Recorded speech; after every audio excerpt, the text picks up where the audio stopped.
1 Samuel chapter 24.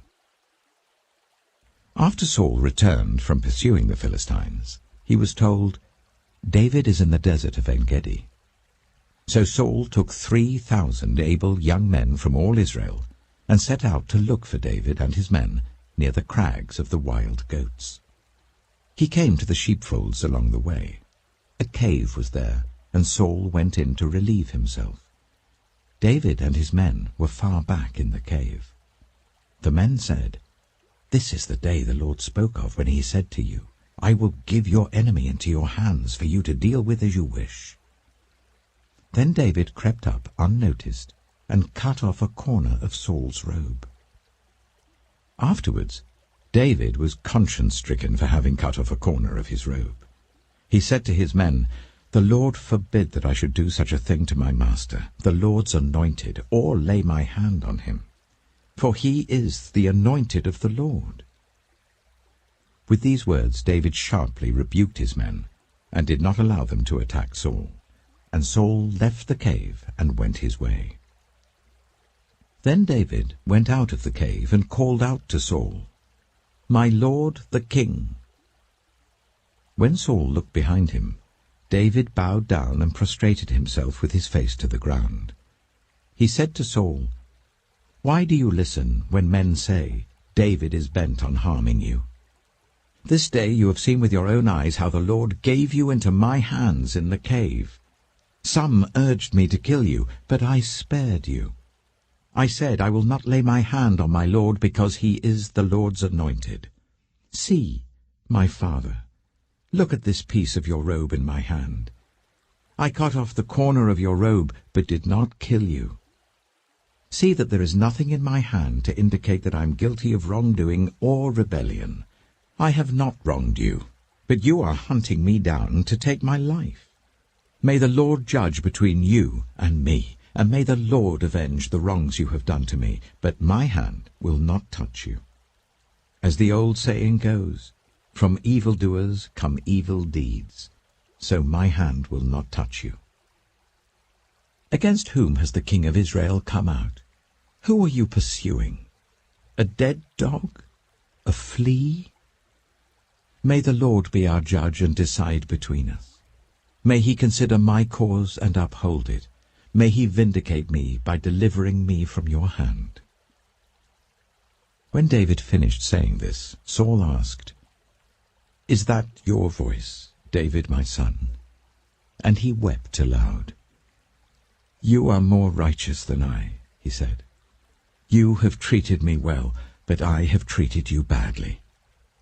You have just now told me about the good you did to me.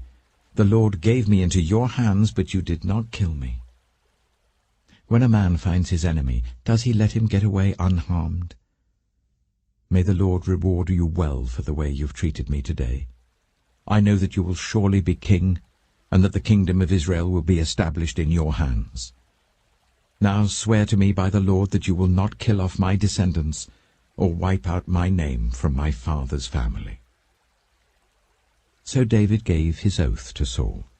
Then Saul returned home, but David and his men went up to the stronghold.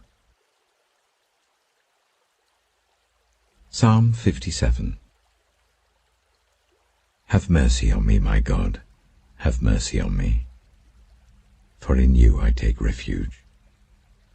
I will take refuge in the shadow of your wings until the disaster has passed.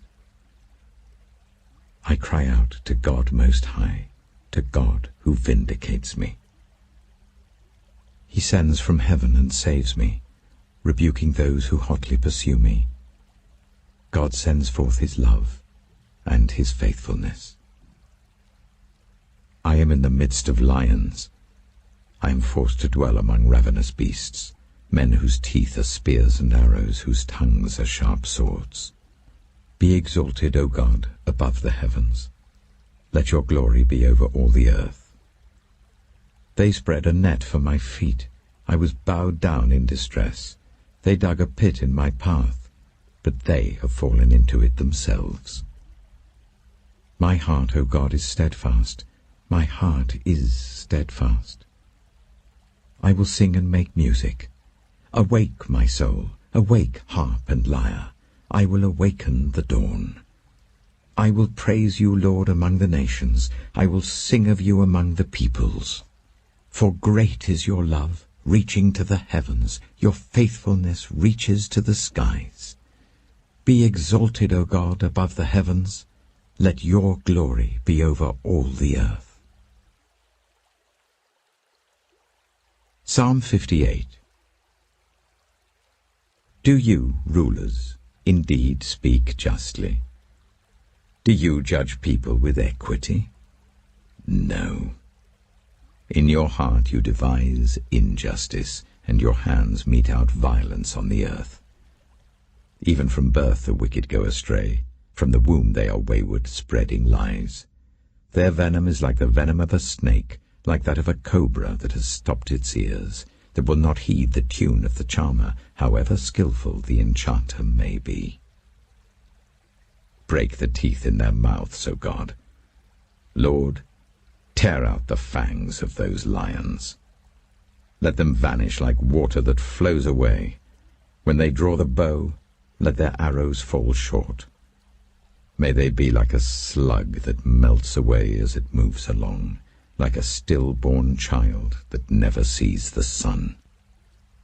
Before your pots can feel the heat of the thorns, whether they be green or dry, the wicked will be swept away. The righteous will be glad when they are avenged, when they dip their feet in the blood of the wicked. Then people will say, surely the righteous still are rewarded. Surely there is a God who judges the earth. 1 Chronicles chapter 8. Benjamin was the father of Bela his firstborn, Ashbel the second son, Ahara the third, Noah the fourth, and Rapha the fifth. The sons of Bela were Ada, Jira, Abihud, Abishua, Naaman, Ahoah, Jira, Shephufan, and Huram. These were the descendants of Ehud, who were heads of families of those living in Geba and were deported to Manahath. Naaman, Ahijah, and Jira, who deported them, and who was the father of Uzzah and Ahihud. Sons were born to Sheharaim in Moab after he had divorced his wives, Hushim and Berah. By his wife Hodesh he had Jobab, Zibiah, Misha, Malcham, Jeuz, Sekiah, and Mirmah. These were his sons, heads of families. By Hushim he had Abitub and Elpaal. The sons of Elpaal: Eber, Misham, Shemed, who built Ono and Lod with its surrounding villages, and Beriah and Shema, who were heads of families of those living in Ajalon, and who drove out the inhabitants of Gath. Ahio, Sheshach, Jeremoth, Zebediah, Arad, Ida, Michael, Ishpa, and Joah were the sons of Beriah. Zebediah, Meshullam, Hizkai, Heber, Ishmerai, Isliah, and Jobab were the sons of Elpaal. Jachim, Zichri, Zabdi, Elienai, Zilethai, Eliel, Ediah, Beriah, and Shimrath were the sons of Shimei. Ishpan, Eber, Eliel, Abdon, Zichri, Hanan, Hananiah, Elam, Anthothijah, Ifdiah, and Penuel were the sons of Sheshach. Shamshurai, Shehariah, Ataliah, Jarashiah, Elijah, and Zichri were the sons of Jeroham. All these were heads of families, chiefs as listed in their genealogy, and they lived in Jerusalem. Jeiel, the father of Gibeon, lived in Gibeon. His wife's name was Maacah, and his firstborn son was Abdon, followed by Zua, Kish, Baal, Ner, Nadab, Gedor, Ahio, Zekah, and Mikloth, who was the father of Shimeah. They too lived near their relatives in Jerusalem. Ner was the father of Kish, Kish the father of Saul, and Saul the father of Jonathan, Malchishua, Abinadab, and Eshbaal. The son of Jonathan, Merib-Baal, who was the father of Micah.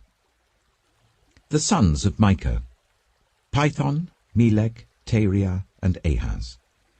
Ahaz was the father of Jehoiada. Jehoiada was the father of Alamath, Azmaveth, and Zimri was the father of Mosa. Mosa was the father of Bineah, Rapha was his son, Eleazar his son, and Azel his son. Azel had 6 sons, and these were their names: Azrikam, Bokeru, Ishmael, Shariah, Obadiah, and Hanan. All these were the sons of Azel. The sons of his brother Eshek: Ulam his firstborn, Jeush the second son, and Eliphalet the third. The sons of Ulam were brave warriors who could handle the bow. They had many sons and grandsons, 150 in all. All these were the descendants of Benjamin. Matthew chapter 8. When Jesus came down from the mountainside, large crowds followed him. A man with leprosy came and knelt before him and said, "Lord, if you are willing, you could make me clean." Jesus reached out his hand and touched the man. "I am willing," he said. "Be clean." Immediately he was cleansed of his leprosy. Then Jesus said to him, "See that you don't tell anyone, but go, show yourself to the priest and offer the gift Moses commanded as a testimony to them." When Jesus had entered Capernaum, a centurion came to him asking for help. "Lord," he said, "my servant lies at home paralyzed, suffering terribly." Jesus said to him, "Shall I come and heal him?" The centurion replied, "Lord, I do not deserve to have you come under my roof, but just say the word and my servant will be healed. For I myself am a man under authority with soldiers under me. I tell this one, 'Go,' and he goes, and that one, 'Come,' and he comes. I say to my servant, 'Do this,' and he does it." When Jesus heard this, he was amazed, and said to those following him, "Truly I tell you, I have not found anyone in Israel with such great faith. I say to you that many will come from the east and the west, and will take their places at the feast with Abraham, Isaac, and Jacob in the kingdom of heaven. But the subjects of the kingdom will be thrown outside into the darkness, where there will be weeping and gnashing of teeth." Then Jesus said to the centurion, "Go, let it be done just as you believed it would."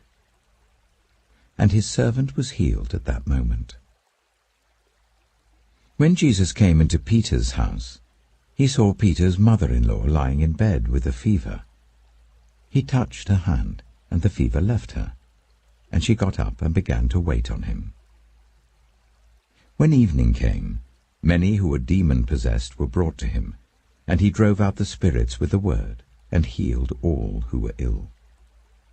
This was to fulfill what was spoken through the prophet Isaiah. He took up our infirmities and bore our diseases. When Jesus saw the crowd around him, he gave orders to cross to the other side of the lake. Then a teacher of the law came to him and said, "Teacher, I will follow you wherever you go." Jesus replied, "Foxes have dens and birds have nests, but the Son of Man has nowhere to lay his head." Another disciple said to him, "Lord, first let me go and bury my father." But Jesus told him, "Follow me, and let the dead bury their own dead." Then he got into the boat, and his disciples followed him. Suddenly a furious storm came up on the lake, so that the waves swept over the boat. But Jesus was sleeping. The disciples went and woke him, saying, "Lord, save us, we're going to drown." He replied, "You of little faith, why are you so afraid?"